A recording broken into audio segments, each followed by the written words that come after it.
Good morning. It's a pleasure to be here today in person with all of you at St. Mary's and virtually with the students at LeMoyne Owen College for this discussion with the Blind Boys of Alabama. This event is made possible by the National Endowment for the Arts, SouthArts, and Arts Memphis. I'm delighted today to introduce and have my good friend, Dr. Arlene Toussaint. She is an assistant professor of music at LeMoyne Owen College and a frequent collaborator with our educational outreach programs at Buckman. Her students have been doing a deep study on the Blind Boys of Alabama, and I believe Ms. Millen's History of Black Music students have also been studying them as well. Since its inception in the 1930s, when all were students at the Talladega Institute for the Deaf and Blind, the Blind Boys of Alabama have captivated the hearts of listeners. These 5-time Grammy and Lifetime Achievement Award winners boast over 40 studio albums and partnerships with Peter Gabriel, Willie Nelson, Dr. John, Tom Waits, George Clinton, Ben Harper, Aaron Neville, Mavis Staples, Preservation Hall Jazz Band, Alan Toussaint, Ruthie Foster, Hank Williams. I could keep going and going and going. Touring throughout the South during the Jim Crow era of the 1940s and 50s, the Blind Boys flourished thanks to their unique sound, blending close harmonies of early Jubilee with the more ardent improvisations of hard gospel. In the early 60s, the band sang at benefits for Dr. Martin Luther King and was part of the soundtrack of the Civil Rights Movement. Over the years, many tried to coax them into secular popular music, but they refused to cross over. It all paid off when they were called to Broadway in the 1980s with the starring role in the Obie Award-winning musical, The Gospel at Colonus, which revived the interest in this timeless, legendary ensemble. Since then, they have toured the world, won 5 Grammy Awards, a Lifetime Achievement Grammy, been inducted into the Gospel Music Hall of Fame, and performed at the White House for 3 different presidents. With a mission to spiritually uplift audiences, it's an honor to welcome these living legends and national treasures to St. Mary's and LeMoyne Owen College. Please help me welcome Jimmy Carter, Reverend Julius Love, Ricky McKinnie, Ben Moore, and Joey Williams.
Yes, good morning. I am so delighted to be here. My name again is Arlene Toussaint, and I represent LeMoyne Owen College, the only historically black college and university in Memphis. And it is such a delight to be with you ladies, and thank you for having me. And thank you for the Buckman Center for Performing Arts with the outreach that we have been doing all these years and the wonderful programming. Yes, and of course, it's so wonderful to meet the legendary Blind Boys of Alabama. And I'd like to start the question and answer portion with some of the questions that our students have been wanting to ask you. George Diaz asked, is there a little known secret about the Blind Boys of Alabama that you can share with me?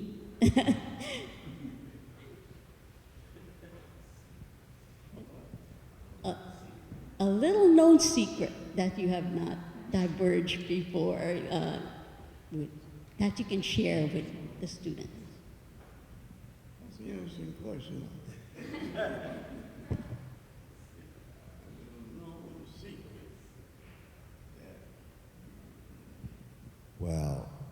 There is a, there is one thing, Ricky McKinnie is our management, and he does stuff from home, and he lives right next to the office. So he goes alone by himself, but don't tell anybody, from the office to the house to do work and back to the office without any assistance. And he does that every day, and he does that for us, and he gets the business done for us. But that's between you and us. Oh, yes. Would you kindly introduce yourself, each one of you? Yeah. I'm Jimmy Carter, one of the founders of the Blind Boys of Alabama. I'm Ricky McKinney of the Blind Boys of Alabama, business manager for the Blind Boys. I'm Joey Williams, the musical director for the Blind Boys of Alabama. I'm Benjamin Moore, one of the lead singers of the Blind Boys of Alabama. I'm Reverend Julius Love, the newest kid on the block.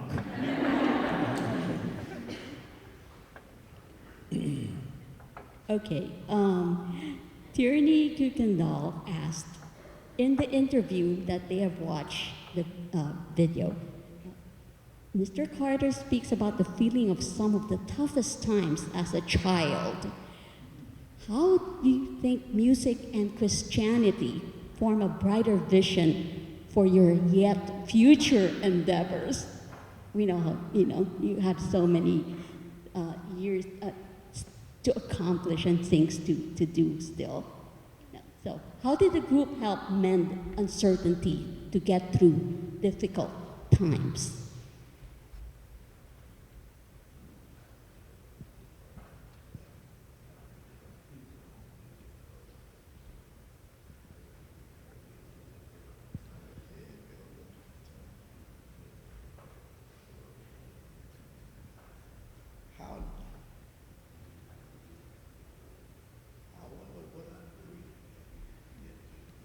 How does music help me to get through difficult times? Yes.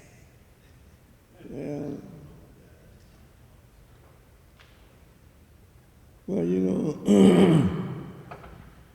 music is something that everyone can appreciate.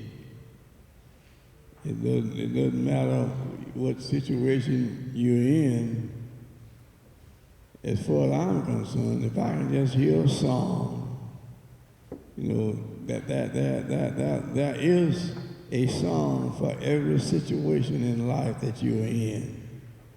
And if you just listen, it'll come to you. It might take a while, but you will receive the solace that you will need when it comes to music. I have had difficult times, but I'm still here. I'm still around. So music has been everything to me. That's all I know, and now that's all I want to know. So that's my interpretation of music. Thank you for listening. Kayla Mitchell asked, what's your favorite part about school? Yeah, what did you enjoy about school?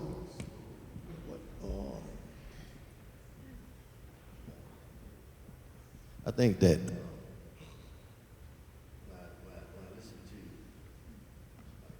when I listen to Mr. Carter and the guys talk about school, I think one of their favorite times was when they were in the choir. They had a all-boys choir there, because it was, and that's where it all started. I think that's one of the favorite times. I've heard Jimmy talk numerous times about when they were in school and how they were in the choir, and then they started a group, and they would go out and sing to the soldiers. So I think just being able to learn how to sing and to be friends, that was one of their favorite things, just coming together in the choir. Right, Jim? Well, that's one of them. Yeah.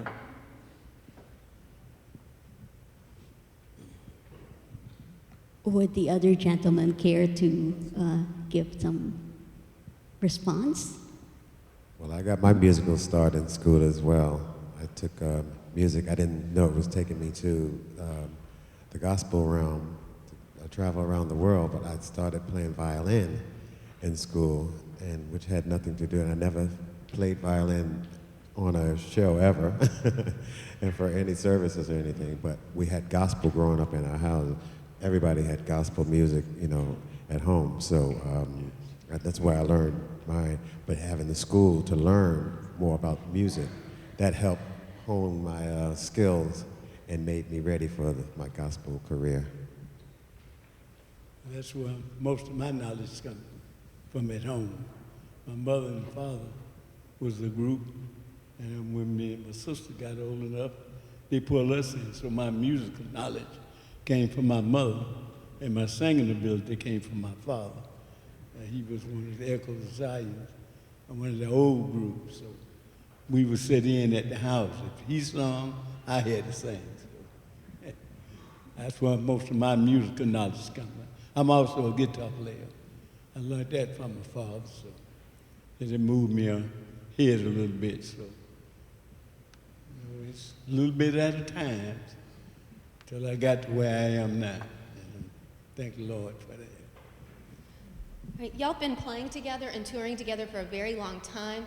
Can you speak a little bit about the changes that you've seen in the music industry and from your art over the years? Well,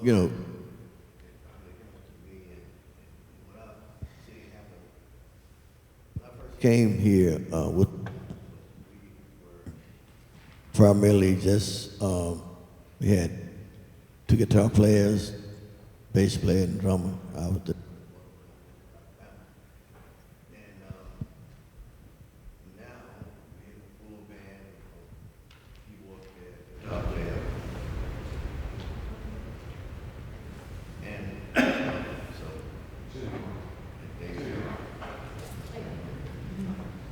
things have made a change.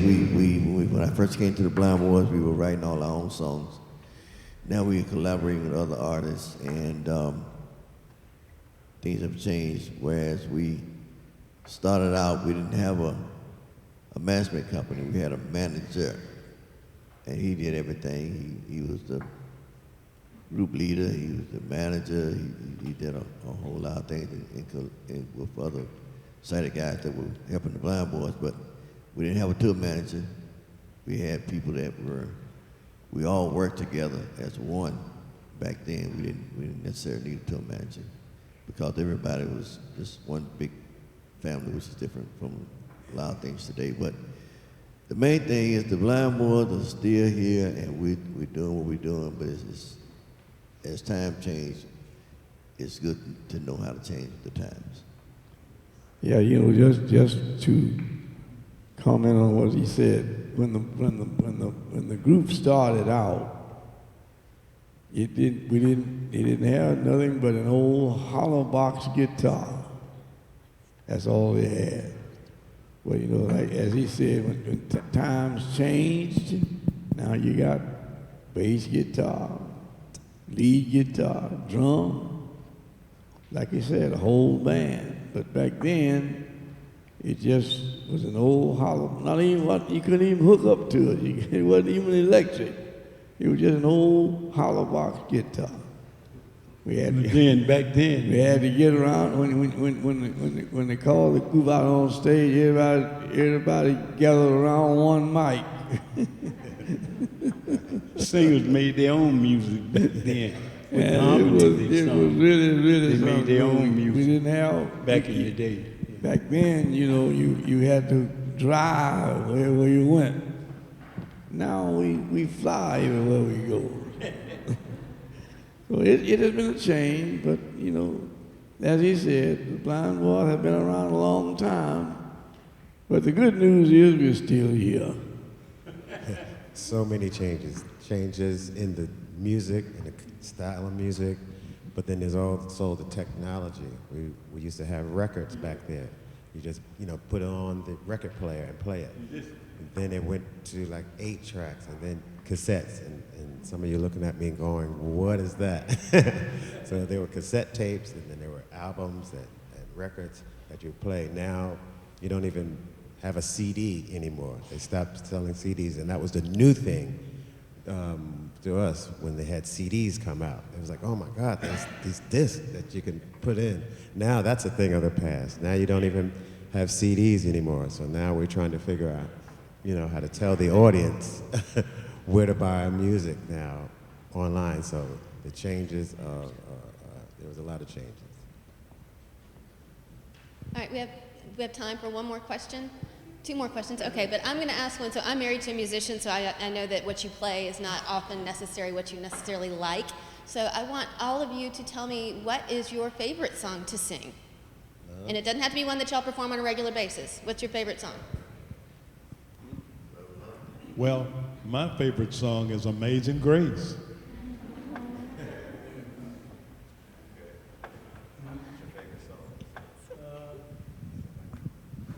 But my favorite song,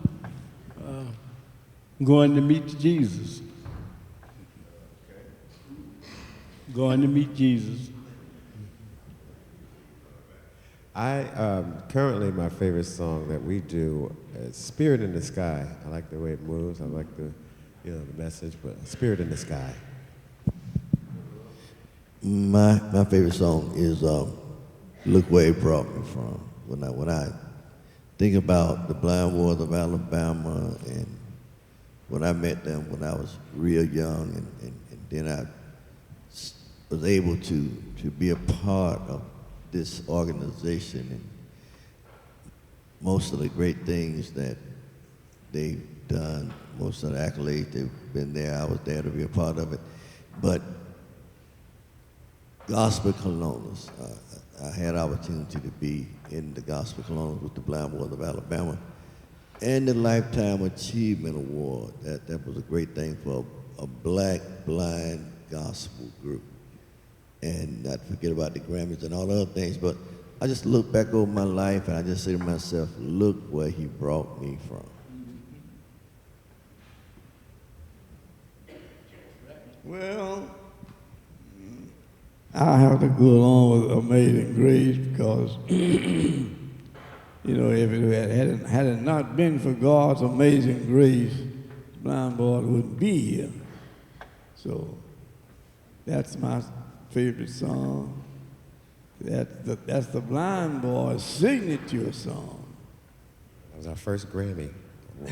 So that's it. Can you speak a little bit about how the Blind Boys of Alabama got their name? Got what? Got your name. How are y'all named Blind Boys of Alabama? How did y'all come to that name? Oh, well. That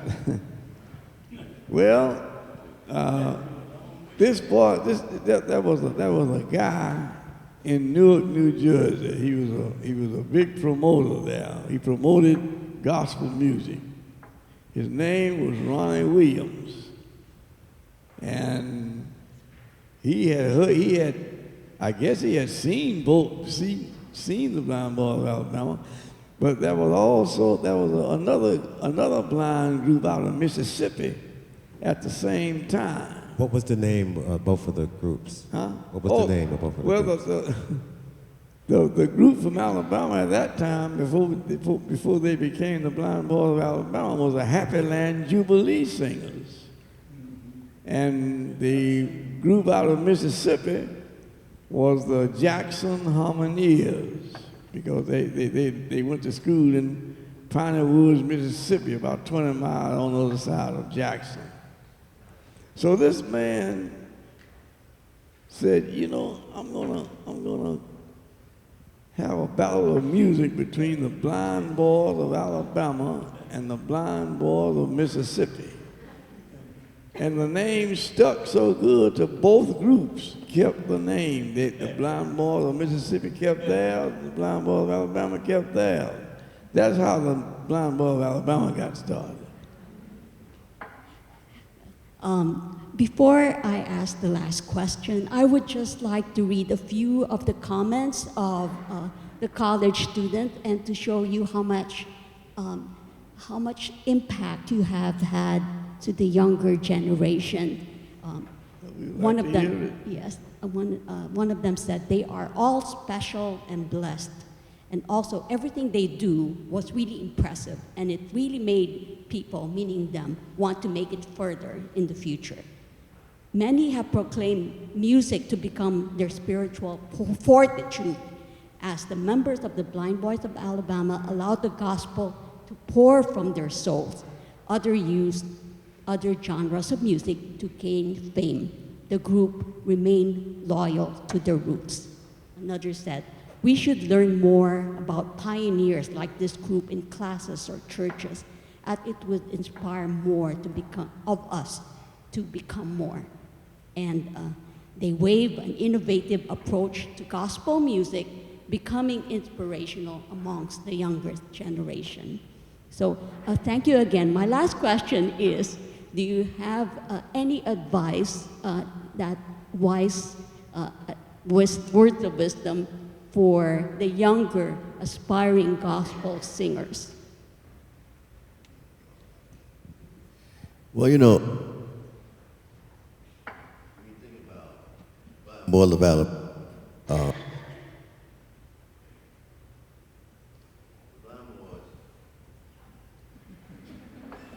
okay, I think that's, okay. When I think about the Blind Boys of Alabama, my motto is, I'm not blind, I just can't see. And that means I might have lost my sight, but I never lost my direction. And when I think about the Blind Boys of Alabama, and I think about myself, I tell young people that I've always been a dreamer. But if you can dream the dream, do the work, and keep the faith, everything's gonna be all right. But the main thing I've always said that even in my life, sometimes things get hard and you just don't know what to do, or you know God is always standing by. But just remember this one thing, if you don't remember nothing else I told you. Just because you're not the choice doesn't mean you don't have the ability.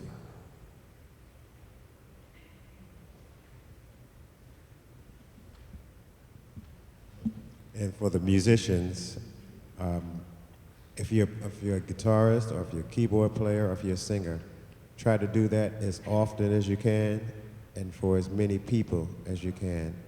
And obviously you won't start out charging everybody to do everything, even when you get good, you know, because there's always somebody better than you. So even when you get good, just do it as often as you can for as many people as you can, and somebody will see you and stay with it. Like Ricky says, stay with it, and keep the faith, and just keep doing it, and you'll make it for sure. I mean, try to be the best, but just let being the best get in front of the knowledge that if you could get, if you just persevere and went on and do it. A lot of people just want to be the best at that. It messes up their mind. They lose direction. Just stay around one way. Stay straight on what you're going to do. Ask the Lord to help you. That's in the singing or playing. Yeah, well, I just want to say, you just have to the young people, let me tell you that you just have to you have to persevere. You cannot let nothing turn you around. But in the first place, though, you got to be dedicated. If you're not dedicated, don't even start. You got to be dedicated. Yeah. So that's it. I hope that we have said or did something that will help you. And we thank you for having us here. And God bless all of you. To you young people, remember, in this life, there are three things that would be good for you to do. I say stop, look, and listen. And when you do that, you can learn things that will take you a long way. being a new kid on the block with the blind boys, for me, I'm so proud to be a part of this great institution. But I had to learn to do things the blind boys' way. Now, I got a slogan. And my slogan is, I was blind, but now I see.